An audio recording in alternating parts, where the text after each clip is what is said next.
Thank you everyone for joining us today for Transparency International's business briefing on the Corruption Perceptions Index, specifically for a Canadian business perspective. We're really thankful for everyone who's been able to carve some time out of their day to join us this morning. We've been having a number of online and in-person dialogues at Transparency International Canada over the years, and it's our pleasure to be able to host another online dialogue, one that's free and accessible for members. We want to be able to host more of these events and really appreciate the support of our sponsor, Export Development Canada, for being able to make events like these possible through their funding.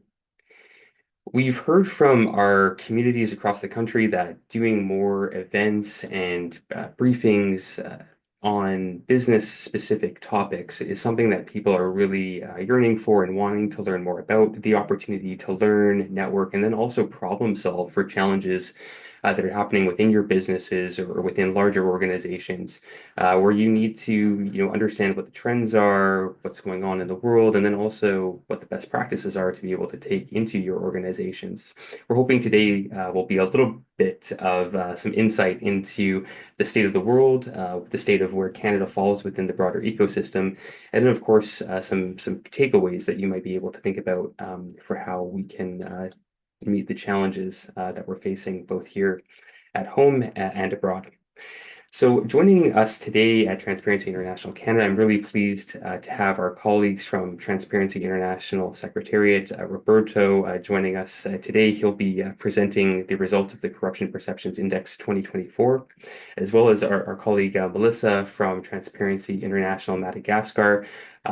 TI Canada and TI Madagascar have worked very closely over the last several years on our project, the Inclusive Service Delivery in Africa project, where we've been monitoring corruption in healthcare and education sectors in Madagascar, working hand in hand there. It's our pleasure to be able to do a little bit of some insight into what's happening in one of our partner countries as well today. And then, of course, at the end of today's presentation, we'll have time for question and answers. We like for there to be dialogue. If you have questions, of course, please feel free to put them into the chat at any time. Okay, with all of that being said, it's my pleasure now to hand things off to my colleague Roberto, who will go over the Corruption Perceptions Index results for 2024. Thank you, Roberto. Thank you so much, and thanks for having me. It's a pleasure to be here with you this, I'm assuming, morning in Canada, I want to say. So At least where I it's am, great to. Roberto. Yeah. All right, great. So I am gonna share my screen. Let me know if you're seeing a presentation or something embarrassing, but it should be a PowerPoint, right? Okay, perfect. Then again, thank you so much for having me here today, Trevor, and for inviting me to this business briefing. I think it's really great that we can do this, and I think it's important to also share a bit of the insights that we get out of one of our global measurement tools. So I will, as Trevor was saying, try to provide a bit of an overview of the global results for the CPI, but I will ask you as well, because I think it's useful, to be a little patient with me at the beginning as I run you as well through some of the more boring bits and pieces of the Corruption Perceptions Index, including why are we still doing it and some bits of the methodology as well. But then we'll move to the more interesting parts of the results. So first, why does Transparency International keep doing the Corruption Perceptions Index? This is a tool that has existed since the mid-90s. And I think since then, it has really established itself as one of the benchmarks for corruption, or to measure corruption worldwide. The index is one of the most widely cited governance indicators in academia, policy, but we're also aware that many businesses like you use the Corruption Perceptions Index for their risk assessments. We don't have numbers on that, but we know that it's quite widespread practice and that some of the biggest companies as well, risk assessment companies as well use it. It's also a tool that gives us, as Transparency International, a lot of visibility and allows us to put the topic of corruption in the center of the global agenda. We receive just on the Transparency International main website, we receive between 170 and 320,000 visits to consult the CPI results on a monthly basis. And this is, of course, then multiplied by all of the work that our chapters do worldwide. We know that certain chapters, like the one in Bangladesh, for example, just last year received more than 11 million visitors to consult the results of the CPI in a month. So this is also one of the indices that makes, I would say, corruption accessible to the wider public. So we heard from Wikimedia, the owners of Wikipedia, for example, that the Corruption Perceptions Index article there is by far the most visited corruption-related entry on Wikipedia. So this also serves as a gateway, so to speak, for regular citizens and people to try and see and understand corruption. And finally, this is also something that is also a tool that has helped academics and also policymakers conduct more evidence-based research and try and base the policies that they make into some evidence base as well. From our side at the Transparency International Secretariat, at Transparency International in general, we think that we also see great value in the CPI as a credible source and a neutral source of information for corruption-related data. It is, of course, based on perceptions, as the name says in itself, but I think it has established itself as a benchmark on corruption measurement. So it's just one of the many indicators that we probably need to look into to get a very nuanced picture of corruption in any country. But we have seen, for example, in the past few years, how some chapters have used the CPI as a way to fact check some accusations made by either governments or other actors. In the case of Ukraine, for example, last year, there was a campaign by Russia to portray Ukraine as the most corrupt country in the world, and the government, civil society, and Ukrainian businesses kept pointing at the results of the Corruption Perceptions Index to show, for example, that Ukraine was actually, in terms of corruption, doing much better than Russia was. So this was a way to also set that record straight. As I was saying as well, this is also a tool that gives the issue of corruption visibility and puts the topic in the global agenda, but also in the national agenda.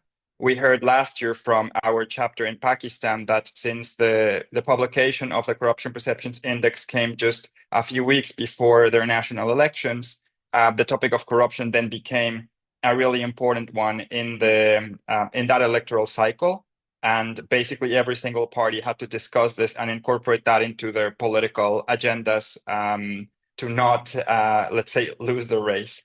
And finally, for us as a movement, it's also very important, I think, as a entry point to advocate for other type of anti-corruption interventions. So we know that the visibility of the Corruption Perceptions Index often gives our chapters in many countries the opportunity to then discuss potential solutions and potential improvements to national legislation and to anti-corruption policies and integrity systems with the relevant actors, including different government agencies.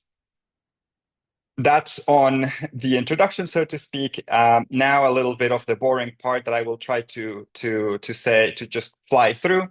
But in terms of what the CPI is, it's important to remember that this is a composite indicator, which means that what we do is simply aggregate different metrics of corruption, different assessments of corruption, none of which are produced directly or indirectly in that case by Transparency International. So neither the people here at the Secretariat in Berlin nor anybody in our chapters have anything to do with the assessments that we use to produce the CPI. So the only thing that we do is take that data, put it together, and present the result of our calculation.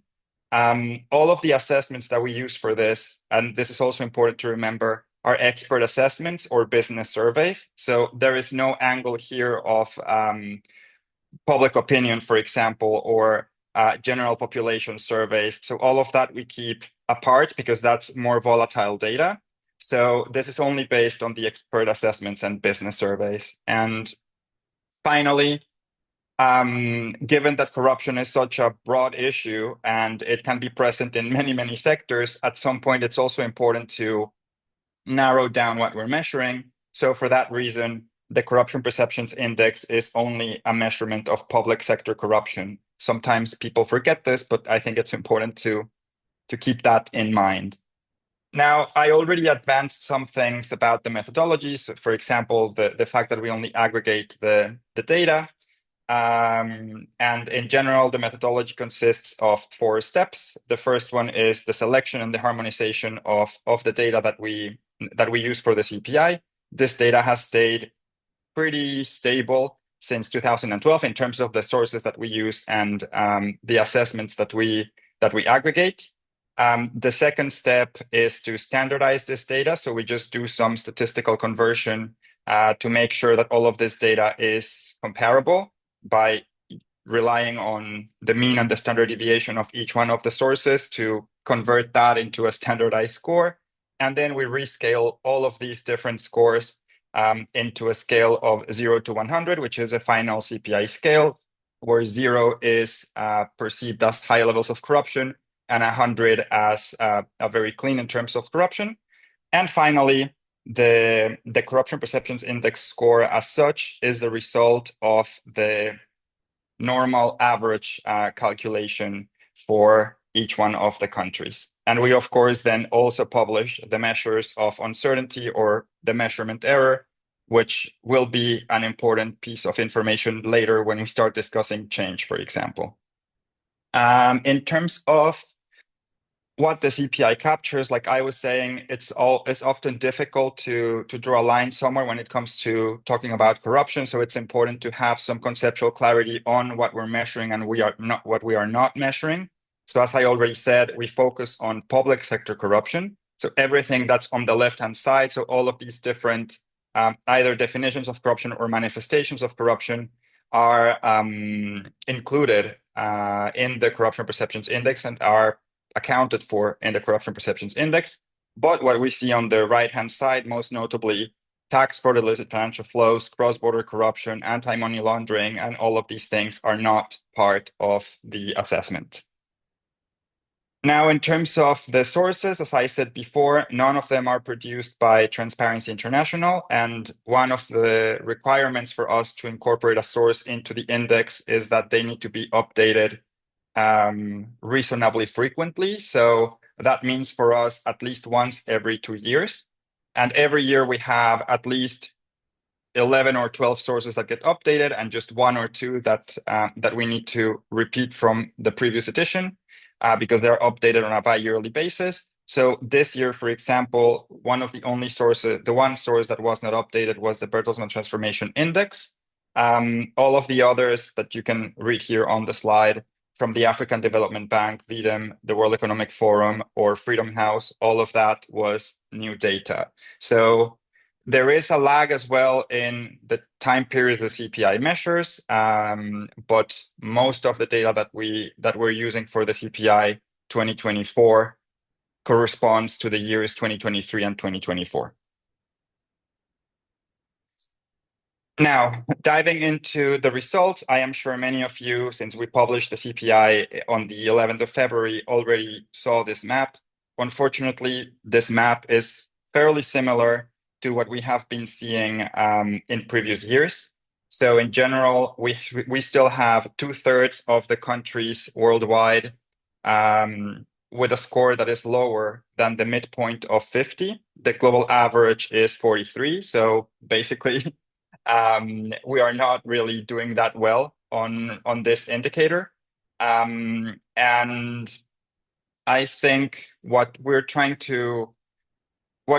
not trying to just focus on the global scores, but also trying to give a little bit more insights into what is behind them. So what is the index really telling us now that we have a full time series of around 15 years of data? We also wanted to go back and check, well, what is changing? What is new? What insights can we derive from that?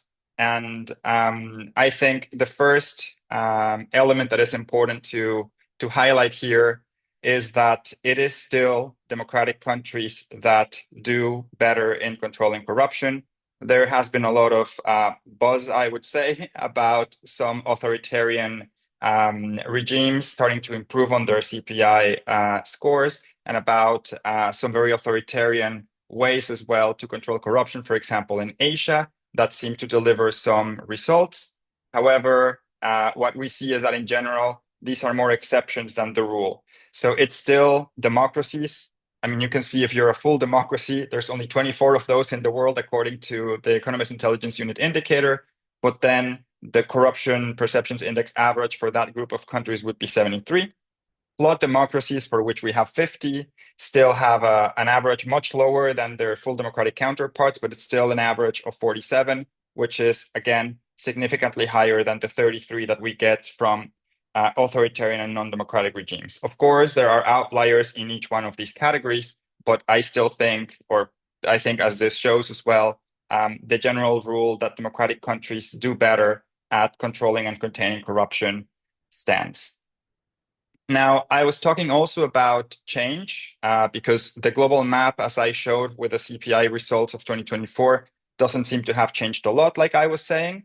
But if we look back in time to 2012 and look at all of the data that we have obtained, what we see is that 32 countries out of the 180 that we cover in the index have now statistically significantly higher scores than they did back in 2012. So I guess that is good news. It means that at least in these 32 countries, even considering the measurement error, there is statistical certainty that they are doing better now than they were doing a decade ago.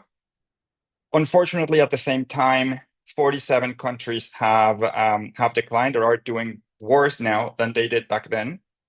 And the big majority of countries, despite everything that's been done in anti-corruption over the past decade and a half, have stayed the same, or we don't see any statistically significant change in their scores over time.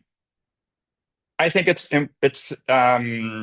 interesting as well to see where these countries, so the improvers and the decliners, are and how they are distributed. In terms of the improvements, as you can see here, the majority of them are in the Eastern Europe and Central Asia region. We have 6 out of, so that's like a quarter of all of them. And the other 7 are in Asia Pacific. When we talk about decliners on the other side, big majority of, not a majority, but like around 40% of them are in Western Europe and another 6 in the Americas. And I want to just show you what the global map looks like when, rather than just presenting the overall CPI results, but we focus on changes, what the global map looks like. I think this is a very sobering image of what's going on worldwide. We see most of the decliners in the global north. So from the US, Canada, but also Germany, France, the UK, even some of the Scandinavian countries that were seen as bastions of good governance, we see a decline in like a significant decline in how they are perceived as being able to control corruption. And some of the countries that we see improving would not be as I was saying before. Some of them are heavily authoritarian approaches, heavily authoritarian approaches like China, but there are some others that bring good news, like Estonia or Uruguay, where really what's happening here is just a strengthening of democratic checks and balances, rule of law, and so on. So this would be, I would say, the ones that follow the democratic way of controlling corruption. That is also the case, I think, in many of the African countries that we have highlighted here in green. Now, when it comes to the Corruption Perceptions Index, there's obviously not just the index itself, but also what it means for other areas of policy and what it means for people in general. So since around 2016, so around 10 years ago, we started also linking the results to other areas of policy that we think is important to address, either because they are affected by levels of corruption or because they can serve as a driver, so to speak, for corruption. So since 2016, we have conducted an additional analysis on how corruption links with these several topics. And this year we wanted to also raise awareness of the linkages between corruption and climate action, and how corruption can become an obstacle for fighting against climate change. And basically our message here was that corruption can undermine climate action by misdirecting resources, enabling harmful practices, and stifling progress. So how does this happen? Well, there are several ways. First, through undue influence on climate policies. I think many of us probably read how some of the big climate events like COP have often more lobbyists than government representatives, civil society representatives. And in some cases, we have also known that climate-related policies end up being written by groups of lobbyists in countries rather than through processes of broader consultation. So that's why it is important to have transparency in lobbying, for example, and particularly when it comes to resolving big issues that affect the common good and the overall population in a country. It's important, I think, to be transparent about who is behind writing these laws and how are these decisions being made, which unfortunately, when it comes to climate action, has not always been the case. The second is also a problem that has been, I would say, documented quite vastly, which is that climate funds are often embezzled or misused. And then, of course, this is money that is provided to address some of the worst, to protect populations that are vulnerable to climate change, and to address as well some of the challenges that we're facing here. And then when the money gets stolen, we end up seeing projects that are never built, or we end up seeing, for example, shelters for tsunamis or rain or whatever being built in the wrong areas, probably closer to, and this is an actual case, closer to the governor's house than to the area where most of the population would have required it, and so on. So it's important, I think, to also raise awareness about the importance of transparency and accountability of climate funds when it comes to how they are disbursed. We also know that there's a relationship between environmental protection and environmental crime with bribery and kickbacks. So often it's through corruption in the form of bribery or kickbacks that organized crime groups end up gaining access to natural resources, to forests, to mining, and so on. And they stay, let's say, outside of the law, and they are allowed to both exploit these resources, sell them abroad, export them, and make profit out of it, at the expense, obviously, of the environment and the rest of the population. And finally, we also see a big overlap between places where corruption is high and where climate activists are at highest risk of being killed or attacked. Just to conclude, perhaps, it's also, I think, quite obvious here, after what I have been saying, that even though corruption is not the one driver of an ineffective climate action, I think it is, because what I have said already, quite obvious, I would say, that environmental health does have a connection to corruption, and that countries where corruption is higher are less likely to have a good level of environmental health, and they will have more challenges as well preserving their environment. And I think this is what this chart is showing. Similarly, and unfortunately against what we're trying to achieve with climate funding, often the countries with the highest levels of corruption are the ones that require climate funding the most, but are also the ones where these funds might be stolen at a highest rate. And these are also the countries where the economic and social readiness to absorb these funds are the lowest. So I think that is also a paradox that needs to be resolved if we want to make sure that climate finance is more effective. And finally, as I was saying, there's a big overlap between violence against climate activists and corruption. So since 2019, out of the more than 1,000 climate activists and have been killed, 99% of them have been killed in countries with low CPI scores. By low, I mean scores below 50. So that's just it on the relationship between corruption and climate. And I think I'll leave it at that because I was given 25 minutes. Thank you, Roberto. That was very insightful. Really appreciate you walking through that. I'll share my screen here. Okay, great. Hope that's it's visible for everyone.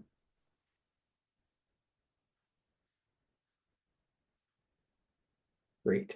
So what I want to do now is, first of all, just re-acknowledge that without the support of Transparency International and our friends at Transparency International Initiative Madagascar, today wouldn't be possible. So thank you, Roberto, and thank you, Melissa, for joining us.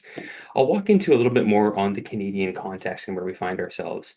Of course, seeing ourselves in that bright red doesn't look great. It does, of course, reflect a broader trend we've been seeing since about 2012. When the CPI was launched in 1995, Canada started out in about sixth place. With our peer countries, and we've since slid to 15th. We were had a bit of a volatile time, up until the mid 2000s, got ourselves up back into the top 10, and then we've kind of been sliding again since 2012 more broadly. And so our score sits a little bit above the global average, of course, but so we have a strong foundation, certainly a lot that we get right, but the trend is going in the wrong direction, as Roberto stated. Now, one of the most concerning things about this, of course, is that one of the biggest challenges we have in Canada is money laundering. Estimates of up to $113 billion will be laundered in Canada this year. And of course, the CPI isn't directly measuring money laundering. And so, one of the things to put out there is that, if we were to have a broader index or more measurement of corruption trends, it may not bode well for Canada overall. And so we do have a number of other factors to consider beyond just what the CPI is measuring. Money laundering, of course, one of those big topics at the top of our list. What I wanted to go into, I'm able to pause on this slide as I talk about this. What I thought was interesting was Angus Reid put out some polling data in November that measured the perception of Canadians on issues related to corruption. I thought there were some very interesting overlaps with the CPI data, which of course measures things at an institutional level. But the overlaps, generally are that Canadians are feeling the slide that the CPI has been alluding to. When we look at the question of corruption problems that Canadians experience, tax evasion, business corruption, political corruption, money laundering, all listed here. 53% of Canadians saying tax evasion is extremely common, 38% saying that it is the case for money laundering. And when we look at how many think it's uncommon, we see in the single digits. And so at the kitchen table, around the country, Canadians are talking about this, and I think that's just an important thing to note in terms of what the feeling is in the public mood. When we look at this across party lines, across the main four political parties in Canada, generally we see across the board that these trends are pretty apolitical. Folks in all parties see this as an issue. Of course, the main opposition party that does trend a little bit higher, but that's I think a little bit to be expected within the political environment that we're in. But it was just interesting to note that across the other parties, it's there as well. And of course, how commonly you think this occurs within your own province. Again, seeing those high data sets coming in that Canadians have identified. And so Overall, the issues that we've been hearing about from the business community and from Canadians, in general, reflect a long list of growing issues, again, beyond just what the CPI is able to measure, but, growing issues where we see more lone wolf actors being able to take advantage of things like cryptocurrency and acting in terms of cyber terrorism or uh, uh, stealing data, for instance. These are emerging challenges that go beyond just what we're able to measure today. And of course, the bribery, kickbacks, and nepotism are a major issue that the CPI was able to measure a little bit. What I want to do now is just do a little bit of an analysis with our friends and peers in Madagascar to talk a little bit about the issues that they're facing. And I'll hand it over to my colleague, Melissa, who will speak through some of the next slides and talk about some of the challenges they're facing and where they overlap with some of the domestic issues we're facing here in Canada.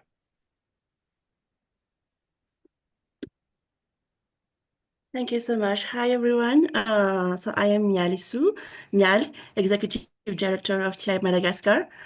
Good evening. I'm in Antananarivo, and it's early evening at this moment.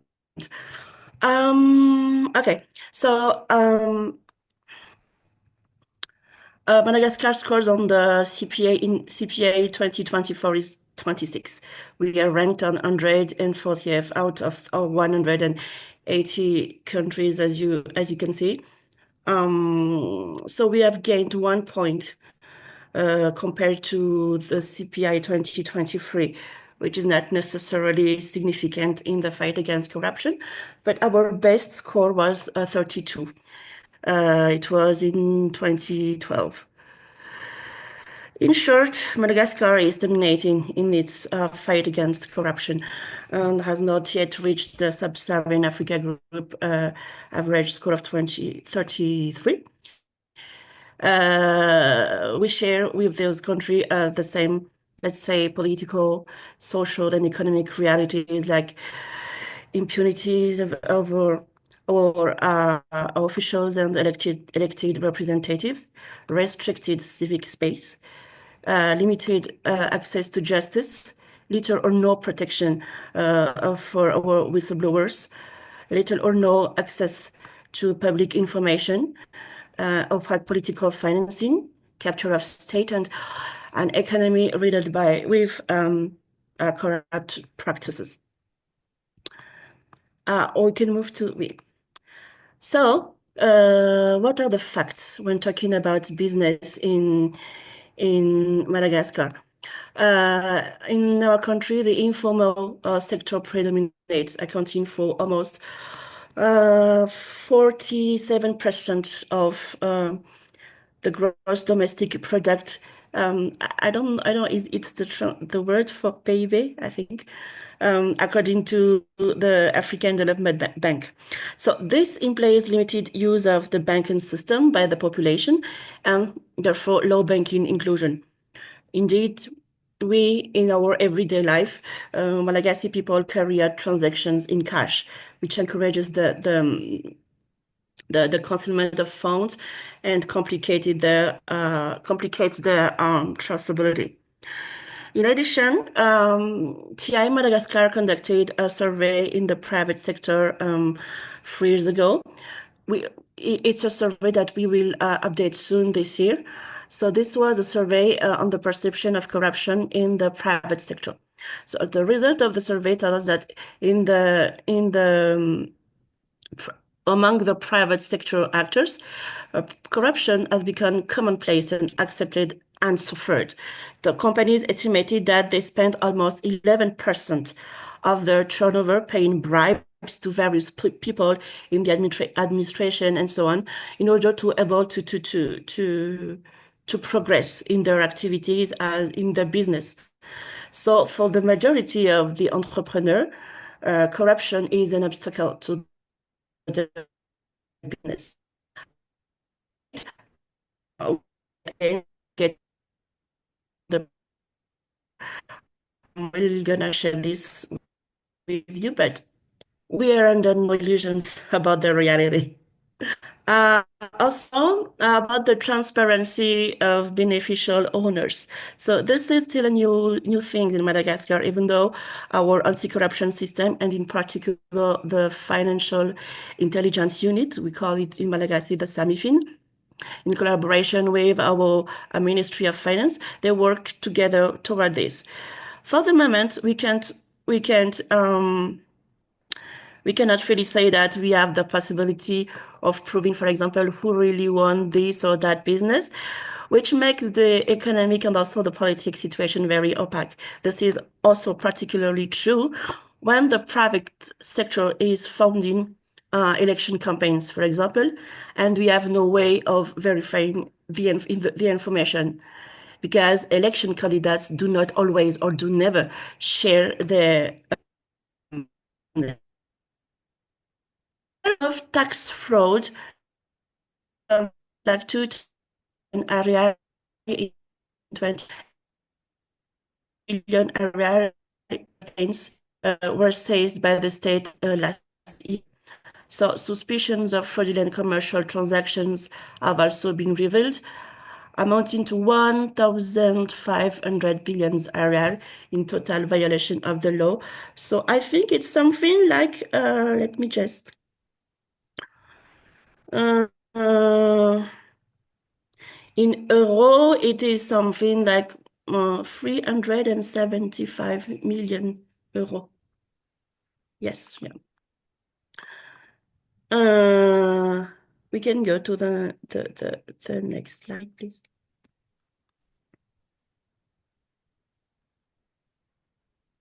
So the risk of corruptions in the private sectors remain high. We're talking about money laundering and illicit financial flows, but there is also corruption in all its forms. You may remember the case of Ms. Romy Vos, was a director of cabinet in the office of the President of the Republic in Madagascar, and who was arrested in the United Kingdom for corrupt practices within a British company. We also talk about capture of the state by private interests that do not necessarily defend the interest of our country and our people. Also, the risk involved in having a little or no access to public information, but this is a commonplace in Madagascar. Even we talk about economy, but also in social sectors, etc. We do not have access to information because we do not have the law that push to of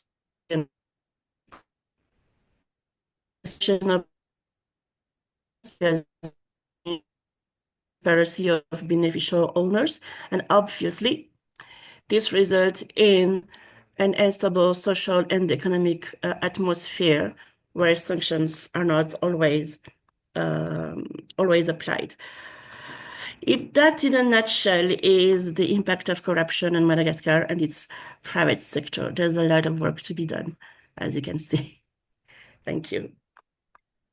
Yes, exactly. And we have a lot that we are already collaborating on, and I think that we'll continue to. Of course, you have a large informal sector. Of course, we have, a growing, gig economy and sector of folks who are, working multiple jobs or informal roles that is growing in our space. And so I think it's very interesting to see the overlaps between our two nations, despite being in different scenarios, different parts of the world. We do see a lot of overlap in terms of the space, and certainly sanctions compliance is another issue that we've been seeing raised more and more, especially with the changing, international rules that we're seeing live in real time.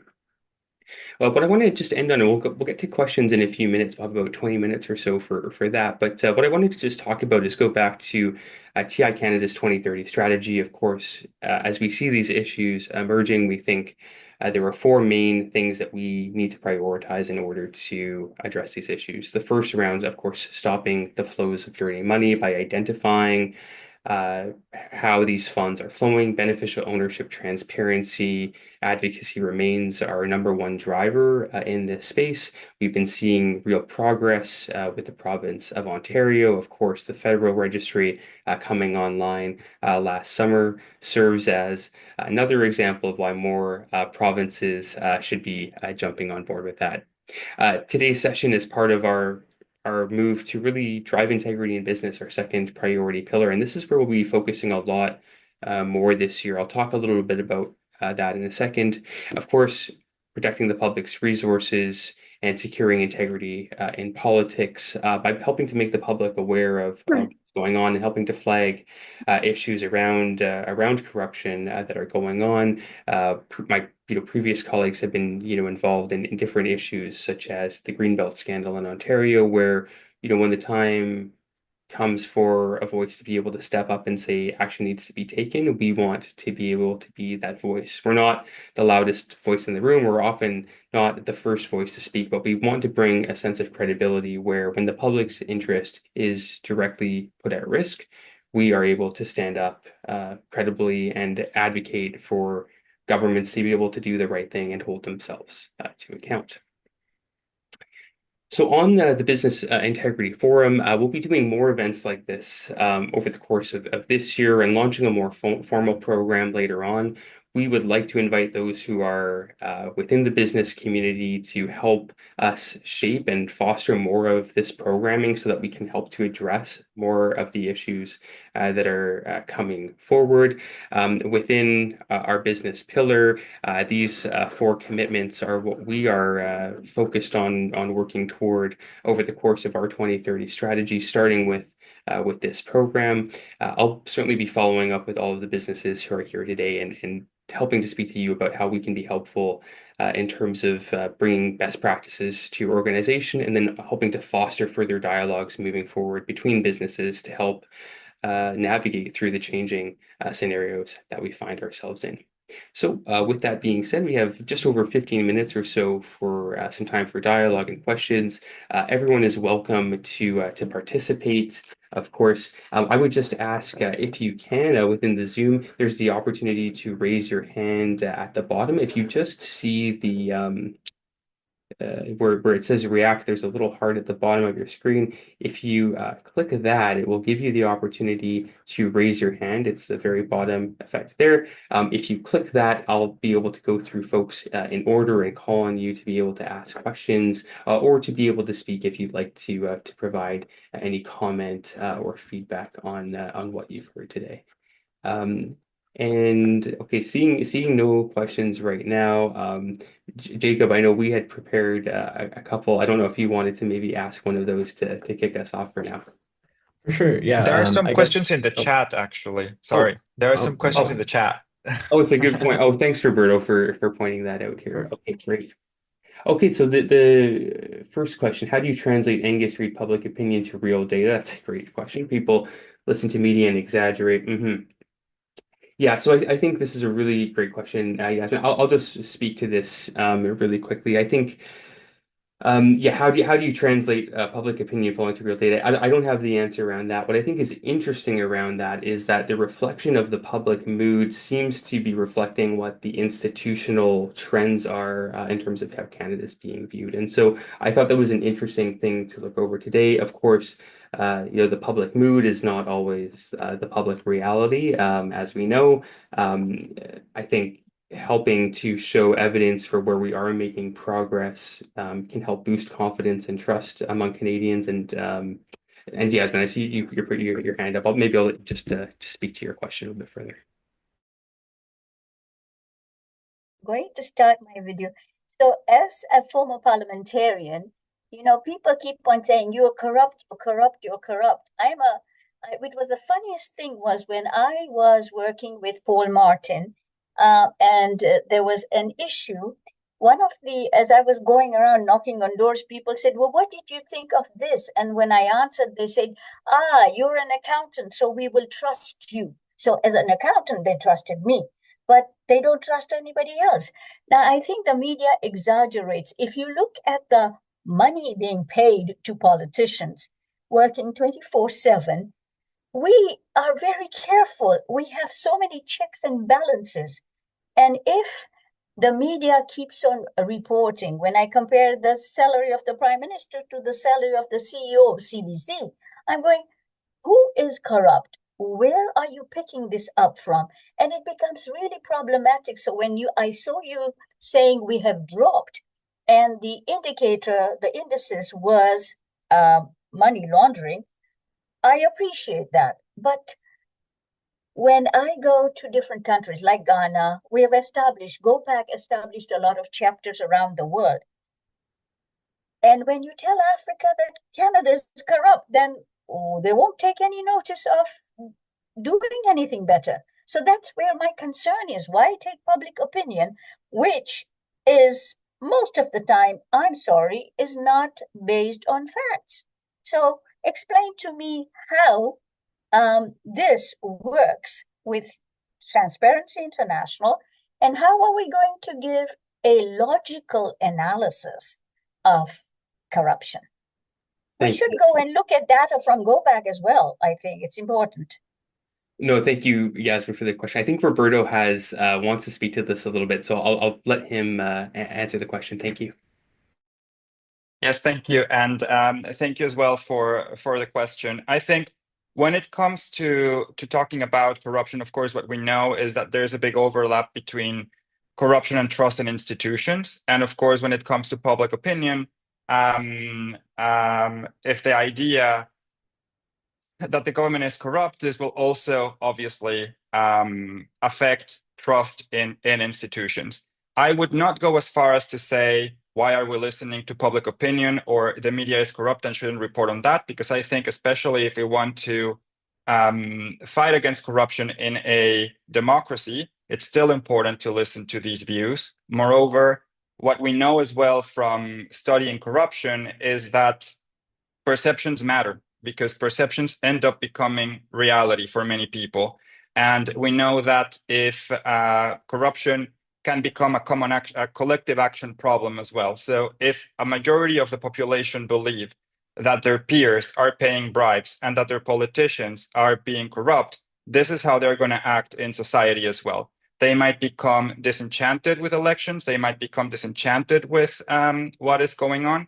And that's also how they lose trust. So I think it is important that whatever we're doing in terms of policy, and whatever we're doing in terms of how we're trying to affect change in a society, is also properly transmitted to the people, and is also understood by the people. I think that is why transparency in government is so important. And often I think what we see in what is the government's reaction to try and fight corruption, it's often, well, we passed this new law, we passed this new registry, but people don't really judge the government based on that. They judge the government also on many of the results. And while I agree that I think what I would agree on with you as well is that perceptions by themselves might not be, and popular opinion perceptions as well, might not be the best, most reliable indicator. I think the best way to trace corruption is to rely on on the expert opinions, rely on other available sources of data to try and come up with a picture of where the problem is. If we have a situation where everyone in a country is saying, well, the government is corrupt, but other data shows, as you were saying, for example, that, well, we actually don't have a big perception, like a big, we don't seem to be having a lot of these issues, then I think that is something that can be that can be addressed with information campaigns, additional transparency, and so on. We also have the opposite problem, though. We have in many countries where freedom of the press and freedom of speech are restricted, where citizens will not have any potential to criticize the government, and those are the countries with the best public opinion on corruption. So you can also force public opinion to tell you whatever you want as a government. So I think it's a bit dangerous to say, let's not rely on those. I think we still need to look at that data, especially if we want to strengthen democracy. But of course, they need to be taken with a grain of salt and triangulated with other indicators. Thank you, Roberto. And Yasmin, if it's all right, I'm just going to come back to some of the other questions, and then maybe if we have some time at the end, we can. Sure, no problem. Really appreciate that. Thank you. I think our next question is around. Yes, thank you, Kiernahan, for your question. And this is for Madagascar. When you look at countries in a similar position to Madagascar that have had success in addressing corruption issues, countries that come to mind and what their pathway was. I don't know if there's any comment that might be able to made here. Yeah, uh, a little bit where we are, for example, we always look at the Mauritius and Seychelles Island. The score are always better than Madagascar. This always leaves us in Madagascar wondering why our country has made so little progress in the fight against corruption, even though we have countries that are more or less similar to ours and that are much more successful. But I think it's mainly a problem of political will in Madagascar, you know. Far too many promises and very little concrete action. And all the corrupt practices and habits persist. Sometimes things that don't require major reforms can be done, but we hesitate a lot. It's a waste of time, waste of money, and the loss of public confidence in the state's ability to deal with corruption. So, furthermore, I think that we are at a level of a state capture that has never been seen before in Madagascar. We can see a form of control in practically every sector, and yet the state's will to put a stop to this is also very weak. But that's the country for the moment. Oh boy, yeah, that's a challenge, and I appreciate you mentioned Yeah. Mauritius and Seychelles on countries to look toward. Very good example. Mhm. Um, okay, I'll just move to the next question from Saker. Can you drill down on the factors driving the CPI score of a particular country? Roberto, maybe this you could speak to this. Yeah, of course. So when we look at some of the countries where we identified progress, those that we colored in green, for example, some of the common trends that we see there is a push towards government, like public service digitalization. So in many of these countries, what we see is that many services that years ago were not accessible online and so on are now accessible that way. And that has helped a lot, I think, especially with issues of like related to bribery. It's easier to access information on what are the documents that you require to complete A, B, or C procedures.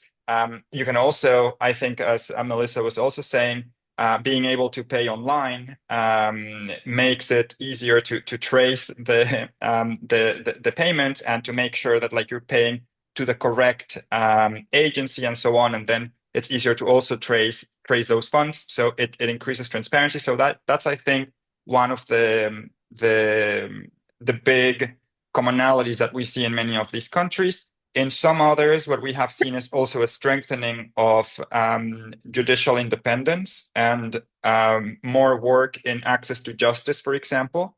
So when you see a strengthening of the justice branch, so to speak, then I think automatically the legislation that you had already on anti-corruption gets the teeth that it didn't have before. So that's also something that we have seen, that countries that invest in their justice sectors and try to improve their justice systems start to slowly progress. In many countries, we also, not many, but in a few countries, what we saw as well was a strengthened commitment to democracy, which then meant a clearer separation of powers in government. And that is also what brought some of the changes in the CPI, the fact that now you have, so to speak, branches of power that control one another when previously you didn't have that, right? So they might be imperfect, and that's why the CPI might still be low in some of these countries that were transitioning. But that's also, I would say, part of the recipe for success. On the other side, if we look at the red countries, so to speak, those where we see the scores declining, that's where we see either democracy weakening and also the freedom of speech and civic space being like shrinking. So I think in many of these countries, like Turkey, like Hungary, what we saw was dissent against government being punished or being prosecuted. And when this happens, of course, as I was saying earlier, if you have access to justice strengthened, then your anti-corruption legislation gains teeth. In this case, the mechanisms that would allow your legislation to have those teeth sort of break down and the teeth just fall off. So I would say those would be the I hope that explains a little bit this, but that's what the green countries have in common and what the red countries would have more or less in common. Thanks, Roberto. That's really helpful.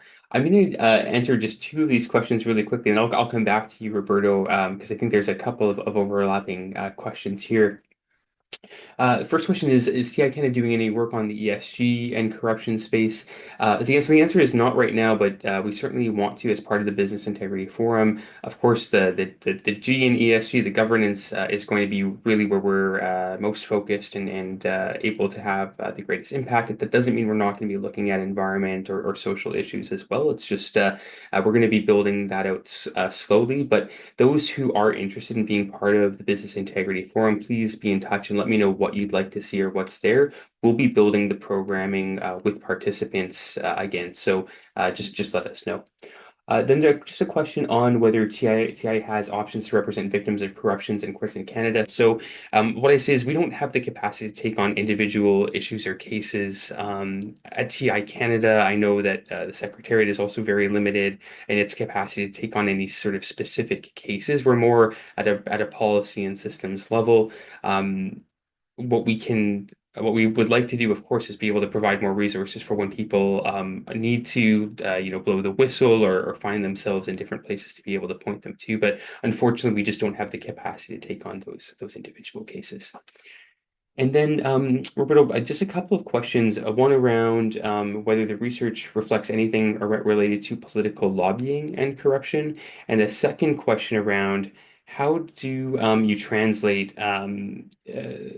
what's going on in democratic nations as opposed and how that affects the corruption score as opposed to likelihood of corruption in non-democratic nations? So in terms of lobbying, it is hard to read that into the corruption perceptions index because we just get one number, one score, and it's composed of many things at the same time, right? But the qualitative evidence that we have does show that, of course, we need stronger lobbying regulation in many countries, including many of the democratic countries in the, let's call it, global north or OECD countries or whatever.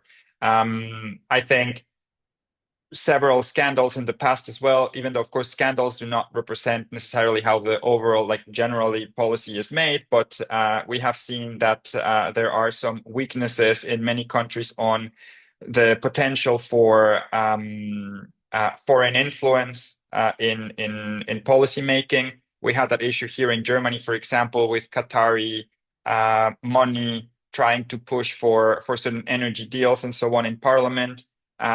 So I think one of the big areas that remains pending in terms of anti-corruption policy in the global north is precisely this. How do we? And that's also, I think, a way to regain some of the trust that we were mentioning before in government and institutions. When we look at our other global tools, for example, the general population surveys that we have on corruption, often parliament and political parties are the institutions that are trusted the least, or the organizations that are trusted the least. And the opinion that the government works only for the rich or for specific vested powers and for big business is very widespread in many democratic countries. So I think whether that is reality or not, as we were discussing before, is one thing. But addressing this concern that the government is systematically biased, I think through lobbying registers, through making the policy process and the policy process more transparent, is one way of achieving this. So I think that is one of the big areas of homework, so to speak, for these democratic countries. And the last question was just on the lack of enforcement. In democratic versus non-democratic countries, yeah. Yes. So enforcement. I mean, of course, we do see that democratic countries often have a much better score in rule of law and tend to, especially the more developed economies, tend to have better enforcement scores as well.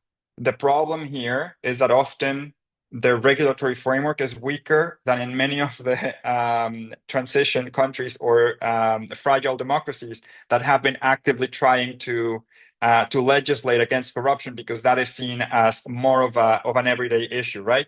So I think often we still have very important loopholes in the legislation in countries like the US, Canada, and even here in the European Union, because as I showed in one of the maps, right, even Sweden and Norway, which were like at the top of the world when it came to anti-corruption, never really developed some of the frameworks that we think are important to prevent corruption from happening, because this was not seen as a big issue, right? And now we're starting to see that this might actually be an issue there as well. So I think enforcement is more of an issue in the in middle income, low income countries and so on, even high middle income countries. And in the high income countries that have a much better enforcement capacity, the issue there is that often we don't have enough regulation there. When it comes to non-democratic countries, we have seen China and Vietnam, for example, pass and enforce anti-corruption legislation with really strongly. The problem there are concerns about how these anti-corruption legislation is being used. Often it ends up being used also as a political tool to prosecute opposition. And then when you start looking at the data on who's being punished for with this anti-corruption legislation, you realize it's mostly the like I said, the opposition or low-level bureaucrats and so on, but not really at high level, right? So this also inflates the number of cases, and that's how many of these non-democratic countries have done it. But yeah, I hope that answers the question. Thanks, Roberto. That's great. And I know we're over time, and so folks have to drop off, but maybe we'll just take a couple minutes. Yasmin, did you want to just finish up on your comments?